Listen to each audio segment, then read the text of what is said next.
Ouais, bonjour à tous. On va rentrer directement dans le vif du sujet. En fait, aujourd'hui, on va pas vous parler d'une évolution chez Michelin. On a fait une révolution. Alors, une révolution, ok. Je vais commencer par des chiffres. Si je vous dis 400, ça vous dit quoi? Eh ben non, 400, c'est le nombre de microservices qu'on a mis en prod pour faire notre révolution. Et si je vous dis 1200, pas d'idée. C'est le nombre de topics Java, de topics Kafka qu'on a mis en prod pour cette révolution. Et si je vous dis 6,2 millions, ouais, on monte dans les chiffres. Non, c'est pas le coût. On a beaucoup d'argent, mais pas à ce point-là. Non, c'est le nombre de commandes qu'on gère dans notre application. Voilà, le nombre de flux. Donc là, je vous balance des gros chiffres. Là, on fait les gros durs, les gros chiffres. Mais en fait, une révolution, ça a un début. Et pour vous expliquer le début, je vais déjà vous expliquer le contexte applicatif qu'on a. Donc, notre monolithe, au départ, il était là pour orchestrer 150 applications à travers 20 processus business. Donc ça, c'était le monolithe qu'on devait décommissionner. Ça partait donc des logiciels de commande de pneus, en partant des ERP expéditeurs aux ERP destinataires, de la gestion des magasins expéditeurs et destinataires, de la gestion de transport et du référentiel, en plein dans la supply chain, en plein dedans. Pour faire ça, chez Michelin, on a l'habitude d'utiliser des batchs, beaucoup de fichiers, qu'on passe par la plupart du temps via MQ, je pense que ça va parler à certains, ou via CFT, pour les plus anciens, Pélican. Et puis, 2021, on a pris la décision qui a tout changé. Donc notre monolithe, en fait, il était basé sur un orchestrateur Oracle qui coûtait du pognon et il fallait le faire évoluer. Donc notre orchestrateur, il s'appelait Deo et on a fait une étude et on s'est rendu compte que vu l'argent qu'on devait mettre sur la table, ça valait pas le coup et on est parti sur une autre solution. On a dit on va se lancer dans Kafka Stream et on va mettre tout ça sur Cube. Et cette solution, c'est OM. Bonjour à tous. Donc, avant de commencer, on va présenter Kafka, mais alors très rapidos, parce que je pense qu'il n'y a pas que des experts dans la salle. Donc, en 5 minutes, top chrono. Donc, Kafka, qu'est-ce que c'est? C'est une plateforme de streaming d'événements. Donc, en gros, vous traitez de l'événement en direct. Petit historique. Donc, c'est une techno qui est très jeune, parce que ça a été développé chez LinkedIn en 2010, en open source.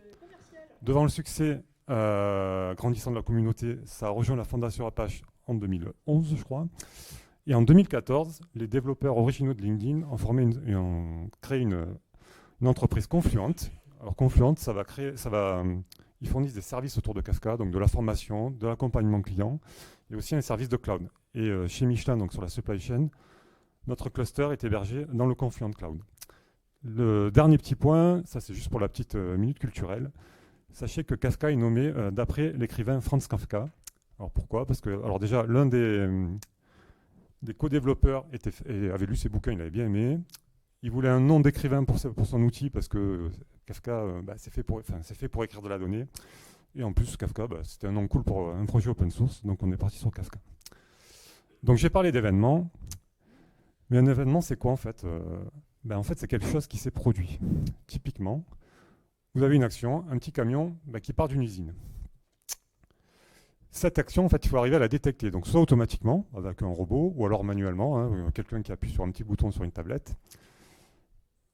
Et cette détection va faire quoi? En fait, on va transformer cette action en un message électronique, en gros. Donc là, par exemple, c'est le camion est parti de l'usine à 11h15. Et ensuite, ces événements, il faut les stocker. Là, vous l'avez deviné. On va le stocker dans Kafka. Et votre petit camion, là, il va avancer, là, et il va subir plusieurs événements. Donc, par exemple, le prochain, ça va être l'arrêt au feu rouge. Le suivant, ça va être, ça y est, j'arrive au magasin. Toujours qu'on stocke dans Kafka. Alors, en termes de Kafka, c'est quoi un événement? Alors, il va avoir une clé. Donc, typiquement, l'exemple avant, ça va être le numéro de delivery, numéro de livraison. Et une valeur, la valeur, ça va être je suis parti de l'usine, je me suis arrêté au feu rouge, je suis arrivé au magasin. Il y a aussi des métadatas que je n'ai pas signalé sur les slides, mais il y en a un qui est important, c'est le timestamp du message, c'est-à-dire à quel moment il a été créé. Alors des fois je parle d'événements, des fois je parle de messages, des fois je parle de record, c'est juste que c'est toujours la même chose dans Kafka. Alors ces événements maintenant qui sont là, où est-ce qu'on va les mettre? On va les mettre dans des topics. Alors une topic c'est quoi? C'est juste un flux, enfin une log de messages. Les messages vont s'ajouter les uns à la suite des autres. On est dans du append only, je crois, c'est ça. Donc le message, en fait, une fois qu'il y est, on ne peut pas le modifier ou on ne peut pas venir en insérer un au milieu du topic. On dit que le record ou l'événement Kafka, il est immutable. Alors là, vous avez un topic, on a juste un log. Mais en fait, un topic, il va avoir plusieurs logs, ce qu'on appelle de partitions. Donc, une partition va contenir un subset de messages, c'est-à-dire qu'un message, il est dans une seule partition. Et il va avoir un indice, ce qu'on appelle un offset. Donc le premier message va avoir l'offset 0, après ainsi de suite. Juste un truc là, il y a 3 partitions, mais en fait, votre topic, il peut avoir de 1 à n partitions. Et ces partitions, en fait, niveau physique, c'est quoi? En fait, c'est juste des fichiers log que vous allez stocker sur votre serveur. Alors ça va avoir un petit impact, c'est que qui dit fichier, ça va grossir. Donc vous devez avoir une politique de rétention, et ça se décide au moment où vous créez votre topic. Soit vous le créez en mode, alors avec la configuration cleanup policy, en mode delete, c'est-à-dire que les données vont être retenues un certain temps, ou en fonction de la taille. Donc vous pouvez dire, au bout de 10 gigas, je supprime des fichiers .log. Ou alors en mode compact, alors là ça va être plus pour des topics référentiels, c'est-à-dire que vous allez toujours garder dans votre topic la dernière valeur pour une même clé. C'est-à-dire si votre camion, là tout à l'heure, il était compacté, dans votre topic, vous garderiez juste la valeur je suis arrivé au magasin. C'est important de bien choisir sa clé, puisque la clé va déterminer où est-ce qu'on se met dans la partition. Aussi, oui. Et ça permet de suivre le camion. Donc le numéro de delivery, il faut que ça soit toujours le même. C'est toujours le même numéro de delivery qui sera mis en clé. J'ai oublié, oui. En fait, les topics sont partitionnés pour la scalabilité, la tolérance à la panne, parce que les topics sont répliqués sur les différents nœuds du cluster, etc. Maintenant, si on prend un peu de hauteur, alors les topics, voilà, vous allez les mettre dans des brokers.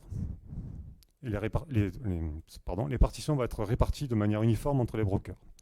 Et vos brokers, ils vont former un cluster. Alors en production, minimum 3 brokers en principe. Maintenant qu'on a nos topics, il va falloir écrire de la donnée dedans. Ça va se faire avec des producteurs. Alors la producteur API, vous l'avez disponible en Java, plus plusieurs autres clients. Alors, je ne sais pas si vous avez assisté à la conf tout à l'heure, mais apparemment, des fois, c'est le client Python, apparemment, il a quelques soucis, mais voilà. Java, c'est très bien. De notre côté, vous avez la Consumer API pour consommer les messages. Donc là, pareil, du Java au Scala, vous avez à peu près tous les clients. Maintenant, souvent, vos topics, vous voulez les charger, charger vos topics depuis une source externe, ou vous voulez déverser vos topics dans une source externe. Donc, par exemple, on peut parler de base de données, ou alors, comme on va voir tout à l'heure, beaucoup de serveurs MQ, en ce qui nous concerne. Donc là, vous avez le choix. Soit vous créez, par exemple, un producteur qui va venir écouter votre MQ et envoyer de la donnée dans vos topics. Pareil, inversement. Un consommateur qui va lire des topics et qui va envoyer dans une source externe, pardon. Mais là, vous allez vous embêter pour rien, parce que vous allez faire beaucoup de lignes de code. Vous allez avoir du mal à gérer un peu toutes les erreurs qui pourraient arriver. Si une des data sources n'est pas disponible, qu'est-ce que vous faites, etc., etc. Heureusement pour nous, il y a une API, donc la Kafka Connect. Donc ça va être un autre cluster de Kafka Connect qui va être à l'extérieur du cluster. Et ça va vous fournir quoi? Des consommateurs et des producteurs qui sont prêts à l'emploi, en fait, qui ont été éprouvés en production par d'autres équipes. Et en fait, ces connecteurs, ils sont développés par Confluent, en principe, et en collaboration avec l'éditeur de la source externe. Par exemple, Oracle et Confluent ont développé un connecteur JDBC.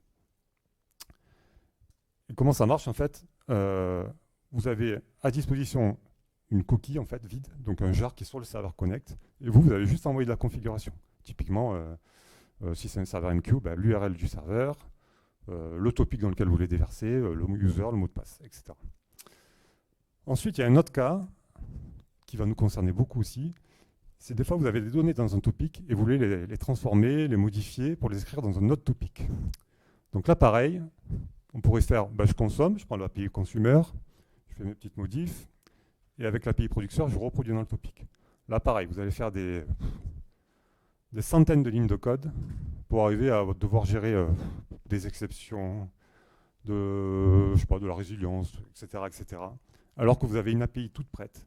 C'est l'API Kafka Stream. Donc elle s'appuie sur l'API producteur et consumer, mais tout est fait pour vous. Et en quelques lignes de code, vous avez des trucs très très bien, très complexes qui sont codés en quelques lignes. Et alors, une fois qu'on a ça, en fait, vos événements, ça ne va pas être juste une chaîne de caractères, un string. Vous allez vouloir stocker des événements, des objets complexes, style une commande, un delivery, qui vont avoir plusieurs champs. Pour ça, Kafka va... Enfin, il n'y a pas que le format Avro, mais nous, on s'appuie sur le format Avro. Donc ça va vous fournir une syntaxe pour sérialiser et désérialiser vos messages, pour les mettre dans des clusters, et pour que les producteurs et les consommateurs se parlent. Et ces schémas Avro, en fait, c'est quoi? C'est juste alors, j'ai un petit exemple, hein. C'est juste un petit fichier JSON, hein, où vous avez l'ensemble de vos propriétés. Vous pouvez voir que vous avez le type. Ici, vous pouvez voir que certains champs ne sont pas obligatoires, donc on peut dire qu'ils sont de type nul aussi.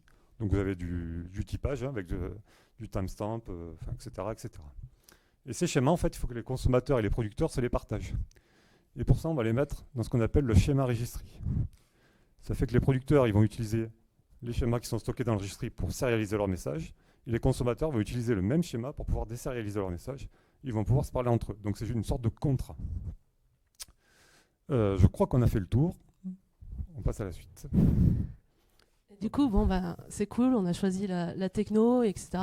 Mais on s'est dit quand même, il faut réfléchir à une solution pour que ça soit le moins impactant possible et qu'on puisse grignoter notre monolithe au fur et à mesure du temps. Et donc, la solution qu'on a prise, c'est de se dire, bon, on a 20 processus à migrer, on prend un premier processus et on commence à le grignoter. Mince, excusez-moi, c'est vraiment le truc. Et puis après, la deuxième solution, en fait, c'est de se dire, on va encercler, on a notre monolithe DO, on va l'encercler, on va faire croire à l'ensemble du système que c'est toujours DO qui leur répond, et on commence à mettre une couche OM autour, pour ne pas impacter les autres. Parce qu'il y avait 150 applis, on ne voulait pas tous les impacter d'un seul coup. Après, on se dit, ok, ça marche quelque temps, l'intelligence est toujours dans DO, c'est OM qui répond. Maintenant, il faut passer à l'étape d'après, c'est reconstruire dans OM ce qui avait été fait dans DO. Et puis la toute dernière étape, c'est se dire, ok, on a reconstruit, on utilise encore du MQ, on partage avec des fichiers, etc. Est-ce qu'on n'a pas la possibilité sur certaines interfaces de parler directement de Kafka à Kafka et de s'enlever quelques technologies au passage? Donc c'est ça qu'on va vous expliquer. Donc, sur la première étape, comment on a fait? Alors, je vais vous prendre un exemple. Donc, vous avez la gestion de commande. Elle passe toujours par un fichier. On n'a pas changé la queue d'entrée. C'est toujours la même. C'était celle de DO. On garde celle de DO. Donc, la gestion de commande nous envoie le fichier avec la commande. Première chose qu'on fait, on met un Kafka Connect qui va lire la queue et qui va le mettre dans un topic qu'on va appeler topic row. Parce qu'on prend le fichier, on ne le transforme pas, on ne fait pas d'avro, on n'essaye pas de le mettre dans le schéma avro que nous vous a montré tout à l'heure Sébastien. Et puis après, on fait un Kafka Connect sync qui lui va lire le topic et va envoyer à DO ce fichier. DO, on lui dit, lis une autre queue que celle que tu lisais avant, et c'est DO qui continue à faire son travail. Donc là, de prendre la commande, de la transformer en un ordre de transport, et de l'envoyer, pareil, dans un delivery row, avec une gestion de Kafka Connect des deux côtés, dans la queue, et qui envoie au système de la gestion de transport. Comme ça, transparent pour l'équipe de commande et l'équipe de transport. L'avantage de cette première étape, c'est qu'on commence à garder un premier historique des événements dans OM. Et on teste le bon paramétrage des entrées et des sorties. Et là, vous dites, c'est génial, super étape. C'est rapide, hein. Malheureusement, tout s'est pas passé comme prévu. Il nous est arrivé des coquilles. Première coquille qui nous est arrivée, on reçoit une commande. Mais une commande, énorme. Et paf, ça nous fait un record tout large exécution. En fait, par défaut, Kafka, c'est pour gérer des événements. C'est pas pour gérer des fichiers. Et il y a une limitation en Kafka de base qui est 1 MO. Donc on peut la monter. Chez Confluent, on a 2 mégas là, actuellement. Voilà, on a 2 mégas. Et la solution qu'on a mis en place, eh ben, ça a été de compresser les messages. Donc on a pris la solution LZK, si je dis pas de conneries. En fait, il y a plusieurs solutions, mais c'est elle a le meilleur ratio CPU taux de compression. Donc si vous devez faire la même chose avec des fichiers, on vous conseille d'utiliser la compression. Donc là, tu dis, bah, c'est cool, c'est nickel, ça marche bien. Yes. Et ben non, on a encore eu un souci. Et là, par contre, ça a été de l'autre côté. C'est-à-dire que l'ordre de transport s'est fait, puis un matin, le K-Connect ne marchait plus. Et en fait, on s'est rendu compte que le plugin de base de K-Connect, de MQ, qui nous a été donné par Confluent, ne gérait pas certains headers qu'on avait chez Michelin. Donc, on a customisé certains plugins chez Michelin pour pouvoir récupérer ce qu'on appelle chez nous là, les headers RFH2. Pour info, quand vous regardez le code source d'un connecteur, ça fait peur. Donc, ça paraît simple comme ça, mais c'est pas si simple. Ok, première étape, c'est bien passé. On a entouré des hauts. Là, on rentre dans le vif du sujet. L'étape la plus importante, on va refaire l'intelligence de DO dans OM. Alors là, toujours pareil, on garde les mêmes K-Connect que tout à l'heure. On passe par les topic rows, mais là, on fait rentrer du Kafka Stream. Ce qu'on vous a expliqué tout à l'heure avec la partie producteur et consumer. Donc les premiers microservices qu'on met en place.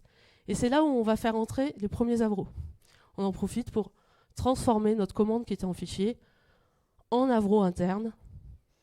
On continue, on fait d'autres microservices, on transforme en Avro.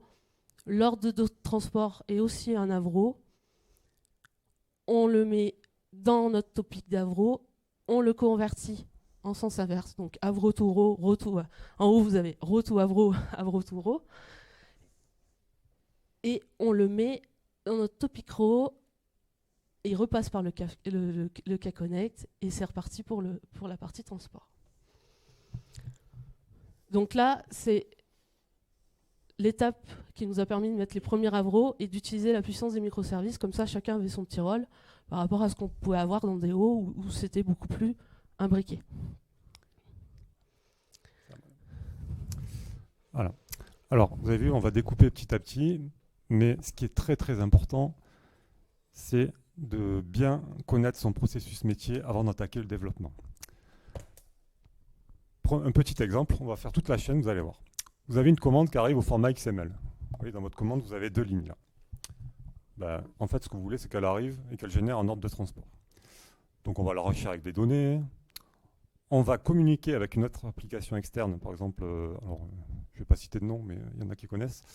Donc, il va planifier un ordre de transport. On va lui envoyer. Quand c'est planifié, il va nous répondre. Et ensuite, on va déclencher un ordre de transport. Et là, vous voyez, le schéma est passé, la commande est passée en format JSON. Donc, on dit juste que ça a été planifié. OK, c'est parti, le camion peut partir. Une fois qu'on a notre besoin métier qui est vraiment bien défini, donc très très important, on va mettre ça à plat. On va essayer de trouver tous les microservices que l'on doit développer pour réaliser ce besoin métier.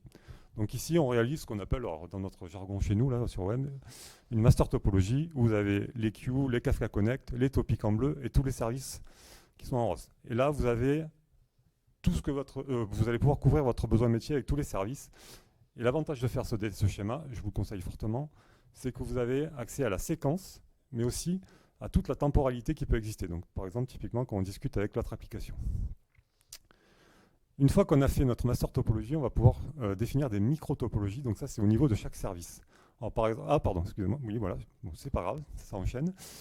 Mais d'abord, je vais quand même vous expliquer un peu qu'est-ce qu'un Kafka Stream, en quoi il consiste. Ça va être tout simplement une succession de processeurs, donc on va faire subir à notre événement. Donc vous avez des sources processeurs qui sont juste responsables de lire des topics Kafka. Après, vous avez des stream processors qui vont faire des opérations, par exemple un filtrage ou compter des occurrences, et des sync processors qui vont réécrire dans Kafka. Un petit exemple un peu plus parlant. Voilà, typiquement, vous voulez lire de la donnée dans un topic, vous voulez filtrer de la donnée, par exemple, vous voulez que les pneus TC, vous allez changer sa clé pour pouvoir compter le nombre d'occurrences par clé, et après vous allez sortir un count, et vous allez écrire un topic B. Pardon. Un petit exemple de code. Voilà, vous voyez, toutes ces opérations, ça se fait en 7 ou 8 lignes, donc chaque mot-clé correspond à un processeur, filter, select key, group by key, toString. Ce qui est important de savoir, là, ça va être aussi important pour la suite, c'est qu'il y a deux types d'opérations. Des opérations stateless, où là, en gros, chaque événement sont indépendants les uns des autres, et des opérations stateful, où quand un événement arrive, il a besoin de connaître l'historique. Et pour connaître cet historique, en fait, Kafka Stream il va s'appuyer sur ce qu'on appelle des state stores. Donc c'est juste des bases de données clés-valeurs implémentées par RocksDB. Alors ce que j'ai peut-être pas dit tout à l'heure, c'est que les Kafka Stream, en fait, c'est des applications Java que vous déployez où vous voulez. Et les state stores, ils vont être embarqués dans votre déploiement. C'est-à-dire si vous êtes dans Kubernetes, c'est votre pod qui va contenir le store. Imaginez vous êtes comme ça. Alors vous êtes dans une VM, votre VM crache complètement. Quand vous allez redémarrer, en fait, vous allez perdre l'historique. Donc, vous ne voulez pas repartir de zéro. Donc là, Kafka Stream, il nous propose des topics de changelog. Et en fait, ça sert à quoi? C'est juste que quand vous allez mettre à jour votre store, vous allez avoir un topic interne à Kafka. Donc là, vous ne gérez rien, c'est tout automatique, qui va avoir l'historique. Ça fait que si vous redémarrez votre service ailleurs, il va pouvoir... Vous allez avoir votre state store qui est embarqué dans votre application qui va être restauré à partir du changelog topic. Par contre, point important pour la suite, pendant que cette restauration, quand votre service démarre, votre Kafka Stream, il ne fait rien, il ne traite aucune donnée. Donc si vous avez, par exemple, après on va parler, on peut avoir plusieurs instances de stream, c'est ce qu'on appelle du rebalance, donc ça prend du temps à restaurer, ça se rebalance entre les deux. Donc votre Kafka Stream ne fait rien. Donc le state store, attention à la taille. Donc maintenant vous voyez... Vous savez ce que c'est à peu près un Kafka Stream. On va aller examiner le service splitter, par exemple. Donc là, on va définir ce qu'on appelle notre micro-topologie. J'en ai parlé tout à l'heure. Ça marche. Voilà. Là, vous définissez vraiment la topologie de votre Kafka Stream, avec le topic d'entrée, chaque opération, également les clés, parce que les clés, c'est important, quand vous voulez faire des jointures notamment, parce que vous devez avoir la même clé, les topics de sortie, et aussi un peu toute la logique interne. Alors, ce document, plus celui d'avant, vous donnez ça à votre support, il est heureux. Je vous le dis, comme ça. Et c'est lisible par n'importe qui, du business aux architectes, aux développeurs. Vous savez exactement ce qui se passe, c'est vraiment les specs. Maintenant, ça marche. Ah oui, on est dans une conftech, donc on va avoir un peu de code quand même encore. Donc voilà, là c'est juste le code de la microtopologie, donc vous voyez, on va streamer un topic qu'on va pouvoir... On va extraire des entêtes. Donc, je n'ai pas mis les détails des extract headers, c'est juste une méthode toute simple, qu'on va réécrire dans un autre topic. Ensuite, là, on a une table de référentiel. Bon, on a un objet catable, ça permet de créer un topic de changelog, plutôt un state store en interne, donc qui est backupé aussi par un changelog. Et quand on va streamer les lines ici, on va streamer les lines ici à partir de l'objet d'avant. Donc, on a deux flux, order et line. Et ce line stream, là, on va venir le joindre à votre catable ici. En gros, il va juste faire du lookup sur le state store que vous avez en interne. Et vous les écrivez tout ça en sortie dans un autre topic. Très simple. Enfin, très simple. C'est pas compliqué, en fait. Maintenant, on va se prendre un exemple de notre service. Et vous allez voir. Le joiner. Alors lui, il a l'air vraiment très simple. C'est quoi? C'est juste une jointure entre deux topics. Franchement, très simple. Voilà. On stream les lignes et les entêtes, on fait une petite jointure, on envoie ça dans notre topic et tout va bien. Voilà. Donc là, alors je crois que je ne l'ai pas cité, on utilise la DSL, c'est la Domain Specific Language, donc en gros c'est l'API de haut niveau de Kafka Stream, très simple. C'est nickel, l'ordre de transport va se faire. Voilà, nickel. Ah non, tout s'est pas passé comme prévu. Pourquoi pas? Oui, pourquoi? En fait, là, on a une jointure. Donc, vous voyez, on a deux lookups parce qu'on a deux state stores, un pour chaque topic. Donc, ma petite entête arrive ici. Donc, on sait qu'on va avoir deux lignes, mais elles ne sont pas renseignées parce qu'il faut les enrichir. Donc, une première ligne arrive, on a dit, OK, elle est planifiée. Jointure, cool. Bon, en sortie, problème, c'est qu'ici, il nous manque la ligne 2 qui n'est pas planifiée. En vert, c'est ce qu'on veut. On veut les deux lignes planifiées. OK. Bon, bah, on va attendre la deuxième ligne qu'elle arrive. On va attendre que la deuxième ligne arrive, surtout. Et là, ça devrait être bon. Eh ben non, là on a perdu la ligne 1. Donc c'est pas bon. Donc en fait, la DSL API c'est très bien, mais c'est pas suffisant. Mais heureusement, on peut utiliser une autre API dans Kafka Stream qui est la Processor API ou PAPI. Alors en gros, elle va permettre de créer ses propres processeurs, donc ses propres mots-clés en quelque sorte, et de pouvoir interagir avec des state stores. Petit exemple, voilà. Donc qu'est-ce qui va se passer? Là, vous allez avoir un state store au milieu qui va être commun aux deux streams. Donc votre petite en tête, elle arrive. Ok, on va créer un objet delivery. Mais cet objet delivery, il n'a pas de ligne. Enfin, il n'a pas les lignes planifiées, donc il va attendre. On ne va pas le libérer. La première ligne arrive. Ok, on va venir enrichir la première ligne du delivery. Mais il n'est pas complet, donc il reste là. La deuxième ligne arrive. Hop, cette fois, le delivery est complet. Donc qu'est-ce qu'on fait? On va delivery complet.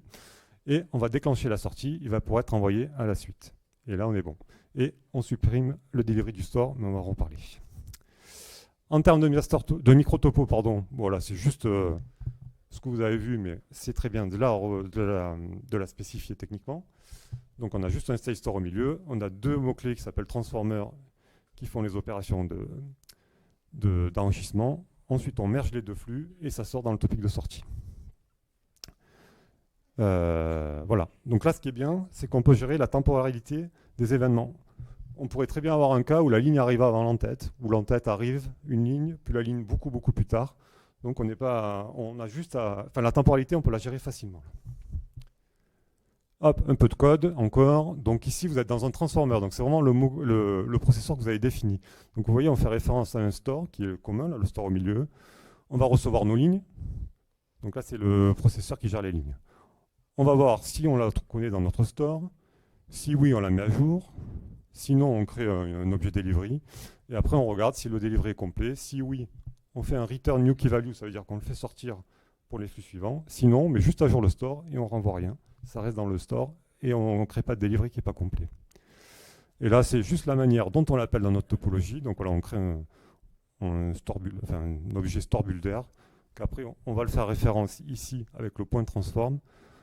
Pour déclarer le line transformer, c'est ce qu'on vient de voir. Et ensuite, on merge les deux sorties et on a notre sortie.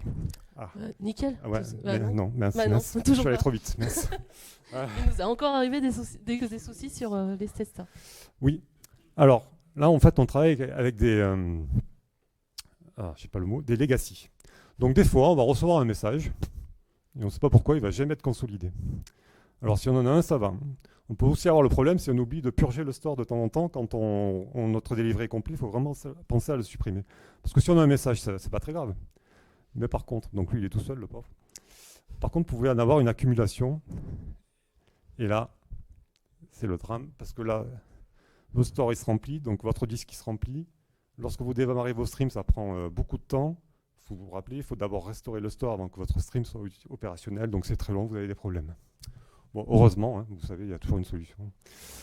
Vous pouvez purger vos stores et penser en fait, à la cycle de vie des données dedans. Alors là, c'est très simple. Vous créez... il faut juste penser à la fréquence d'exécution. Donc il y a deux manières. Soit wall clock time, en gros, vous dites, je veux le purger toutes les heures. Donc à 3 heures, ça va le purger, 4 heures. Soit sur le stream time. Alors le stream time, tout à l'heure, j'ai parlé d'une metadata qui est le timestamp du message dans lequel il est créé. Donc c'est lui qui lit le truc. Donc le timestamp va avancer avec le plus récent message que le stream a vu. Donc, tout simple. Et ensuite, vous itérez sur votre store en fonction d'un délai de grâce. Donc, par exemple, si vous voulez garder vos événements pendant 6 mois, vous regardez le timestamp de chaque event. S'ils sont plus vieux, vous les supprimez, sinon vous les gardez. Je ne sais plus s'il y a un petit truc. Ouais, voilà. Donc là, il faut bien passer à la durée de vie de vos stores. Oh, nickel. Ouais, là, tout va bien. Là, on est bon. Là. Ah non, on a encore eu des soucis. Voilà. On en apprend. Alors, les transactions. Alors, je ne sais plus comment l'attaquer. Oui, alors, par défaut, c'est pas par défaut. Disons que vous avez le choix, pour la garantie transactionnelle, vous avez 3 solutions dans le Kafka Stream. Soit vous dites, j'envoie de la log. Si je perds un message, c'est pas très grave. on dit que vous êtes en at most once. Donc au pire, vous perdez le message, c'est pas très grave. Bon. Chez Michelin, on a essayé d'imposer le at least once. C'est-à-dire, ça veut dire quoi? Ça veut dire que quand votre message est processé par votre stream, il envoie une sortie. Et avant de dire OK, c'est bon, en fait, le cluster, il va répondre à votre application. OK, je l'ai bien reçu, il va envoyer un hack. Tout à l'heure, on a parlé de hack. Voilà. Si le hack, une fois que le stream a reçu le hack, il dit OK, j'ai bien envoyé le message. Mais parfois, vous avez une erreur réseau ici. Et en fait, qu'est-ce qu'il va faire votre stream? Là, vous passez en at least once, c'est-à-dire au moins une fois. Bah, il va faire un retry et vous allez avoir un doublon. Alors, selon les messages, c'est pas très grave.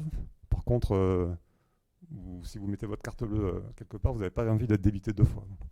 Donc, c'est un peu l'idée. Heureusement, avec Kafka Stream, vous pouvez activer l'exactly one processing. Donc, c'est juste une ligne de conf. Et dans ce cas-là, vous êtes sûr que ce qui rentre ici va être envoyé une seule fois. Et vous allez l'avoir. En fait, il va être envoyé une seule fois, mais vous allez l'avoir. Ça, c'est très important. Parce que ça veut dire quoi? Ça peut dire que vous devez vous focuser uniquement sur les erreurs techniques et fonctionnelles. C'est-à-dire, en fait, vous n'avez pas besoin de log dans vos streams. Pour ceux qui connaissent, il y a le point pic où on envoie des logs. Non, il ne faut pas faire ça, c'est pas bien, c'est très mauvais. Je m'explique. Les logs, en fait, ça va être vos topics et aussi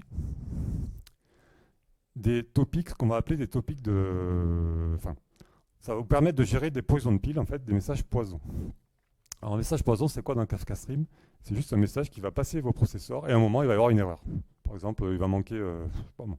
vous faites une division et il y a une quantité qui est à 0, bah, ça vous fait péter une exception. Donc, ça ne va pas pouvoir aller jusqu'au bout. Petit exemple. Donc, vous avez un topic en entrée, un topic en sortie qui processe ces messages. Là, vous voyez, vous avez un petit message poison. Qu'est-ce qui fait le message poison? Il arrive ici, il vous provoque une erreur, et donc là, c'est tout simple, votre stream, il s'arrête. Ok, on va le redémarrer, ou alors il va redémarrer tout seul grâce à Kubernetes. Mais en fait, votre message poison, là, il n'est pas passé, il est toujours là. Donc votre stream va replanter. Donc là, vous rentrez dans une boucle infinie, et en plus, les messages suivants, là, ils ne sont pas processés. Donc là, vous êtes bloqué. Alors, ce qu'on a mis en place sur OM, en fait, c'est une gestion d'erreur avec des topics DLQ. Alors, DLQ pour Dead Letter Queue, il apparaît. Voilà. Et en fait, on va rediriger le message poison automatiquement dans le topic DLQ. Alors, pour info, ça, c'est pas dur à coder.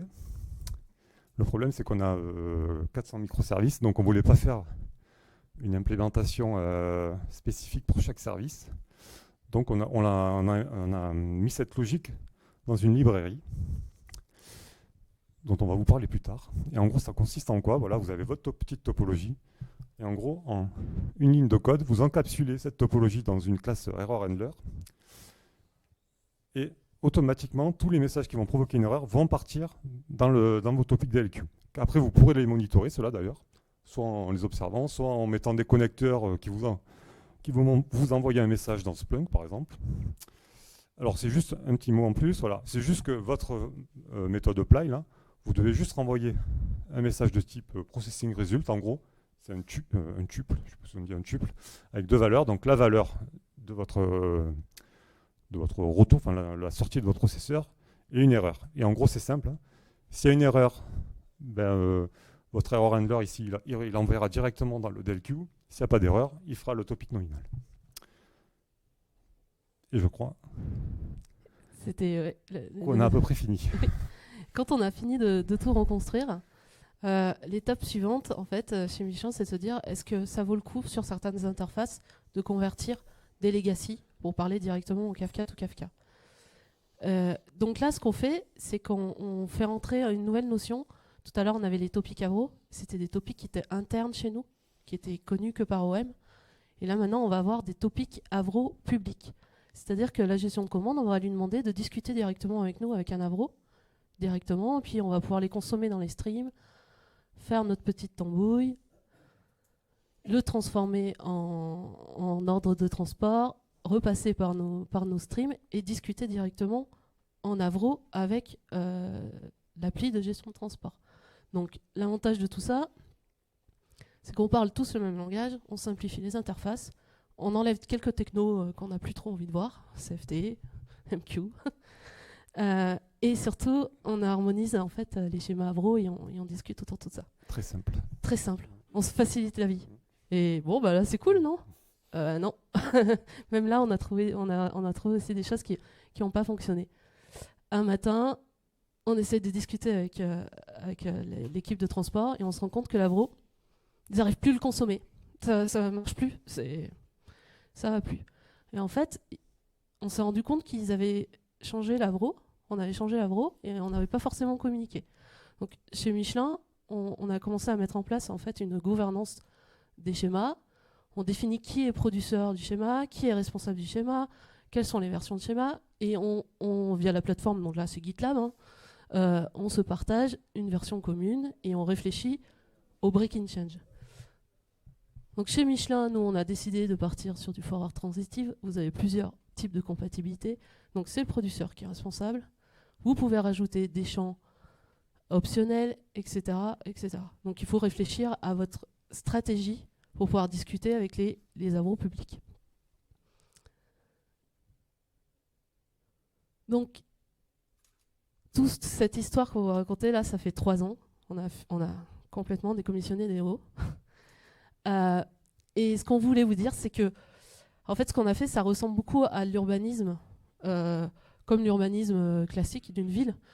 En fait, on a grignoté quartier par quartier. On n'a pas tout rasé et puis on a tout refait. On a fait quartier par quartier. Et donc si on y est arrivé, je sais que dans les grandes entreprises, on a tous des monolithes, on ne sait pas par quel bout les prendre, etc. Donc si on y est arrivé, je pense que vous pouvez y arriver. Et si vous voulez vous en lancer sur Kafka Stream, on a une super nouvelle, c'est que chez Michelin, on commence à faire de l'open source, on se lance de plus en plus à faire de l'open source, et que notre expérience de 3 ans, on l'a mise sur une librairie qui s'appelle Kastreamplify, qui vous permettra de faire du bootstrapping, les mécanismes de error handling, comme avait discuté tout à l'heure Sébastien sur les parties dead letter queue, avec du remapping dynamique de topic et des conventions de déclaration de topic. Juste un mot. En fait, on a fait la première release il y a une semaine, 10 jours, je crois. Donc, elle est disponible sur le GitHub Michelin. Vous aurez le QR code à scanner si vous voulez après par la suite. Donc là, ce qui est important, en fait, c'est tous les problèmes qu'on a eu, enfin, on en a eu beaucoup, mais de gestion de vie de votre stream, comment on l'arrête, le nommage des topics, la gestion des erreurs, tout ça, c'est fourni. En fait, ce que vous avez à faire, vous avez juste à implémenter une classe. Vous définissez votre topologie, bon ça, il faut le faire. Et vous fournissez un nombre de topics DLQ pour chaque service. Et c'est parti, ça démarre. Après, tout ce qui est readiness, liveness, tout ça, c'est fourni. Vous n'avez plus à vous en occuper. Et on a fourni donc une implémentation Spring Boot. Parce que chez Michelin, on fait beaucoup de Spring Boot. Une implémentation native. Donc, je vous invite, si jamais vous faites du Quarkus, à venir contribuer. Pourquoi pas. Et parce qu'on est très bavard, ouais. Si on avait eu plus de temps. Alors, on aurait pu parler aussi un peu de stratégie de test avec la librairie Topology Test Driver, qui est très bien. Bon, le seul petit inconvénient, c'est que c'est des tests avec des monopartitions. Ensuite, alors oui, il y a un fameux joueur de poker qui avait dit le poker, s'il faut 5 minutes pour l'apprendre et 1 vie pour le masteriser, Kafka Stream, c'est un peu pareil. Donc, je vous encourage vraiment à lire de la doc. Si vous pouvez, chez Michelin on a la chance, vous faire accompagner, notamment par Confluent, ils sont très compétents. Vous allez vous planter, mais au moins avec eux, vous allez vous relever, etc. Vous lisez des ressources. Voilà. Bon, vous allez sûrement vous planter, mais c'est pas grave. Ça fait partie de la vie. On a, sur notre projet, bon, il n'est pas là, mais on avait un super DevOps qui nous a fait une chaîne d'observabilité au top avec Prometheus Grafana. Petit conseil, ne partez pas en prod sans monitoring, parce que pour débugger après, parce qu'on a besoin d'une maille très fine pour les métriques Kafka, enfin les clients Kafka, donc ça peut vous aider. Et ensuite aussi, qu'est-ce qu'on a? Ça veut plus. J'ai perdu une animation. Alors il manque un truc, mais en gros, on n'a pas parlé de déploiement dans Kubernetes, parce que ouais, je sais pas. C'est un vaste sujet donc pour optimiser les ressources entre les nombres d'instances, etc., etc. On a bloqué si ça marche, ça y est. Voilà. Je sais pas pourquoi ça marche plus. Donc voilà, pour sizer vos pods, etc., etc. Je crois qu'on s'était même pas présenté. Donc moi, je suis Sébastien Vial. Et moi, Marie-Laure Monplot, et on travaille tous les deux chez Michelin. Et en attendant, pendant les questions, vous pouvez aller voir notre superbe librairie open source.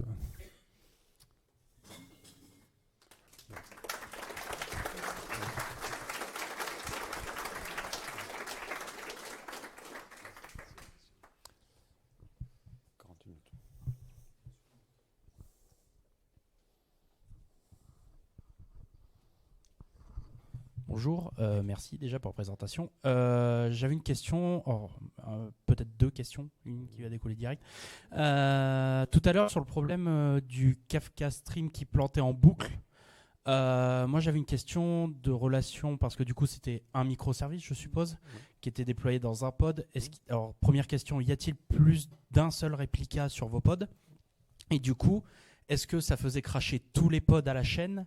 C'est-à-dire cette erreur. Alors, on a en prod, je crois qu'on a 4 instances, c'est ça, de chaque pod. Et en fait, non, vos services sont indépendants. Donc, s'il y en a un qui plante, ça n'a aucun impact sur les autres. Ou en gros, l'autre, il va attendre que les données arrivent dans son topic. Mais, ouais. Ah, oui, parce qu'en fait, les 4 instances, en gros, ce que je disais, les partitions, ça va servir à paralléliser les traitements. Donc, qui dit 4 instances? Bon, imaginons on a 4 topics, on a 4 partitions dans votre topic, on a 4 instances. Donc chaque instance va s'occuper d'une partition. Votre service, il y a un message en erreur dans une partition, là, donc le service il tombe. Ce qui va se passer entre-temps, c'est qu'un autre des 3 services va récupérer cette partition, donc il va la planter, et voilà, vous rentrez dans une boucle infernale. Ouais, voilà. C'est ça, ouais. Donc vous ne pouvez pas avancer quoi qu'il arrive. Voilà. Rebalancer, redémarrer.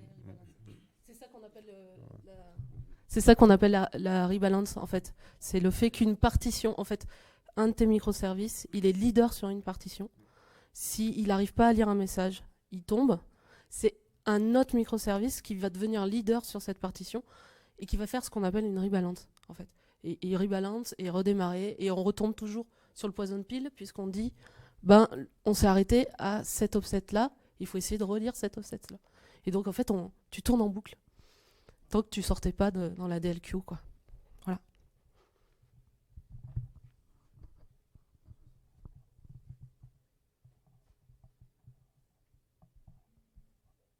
C'était dense, il n'y a pas de questions.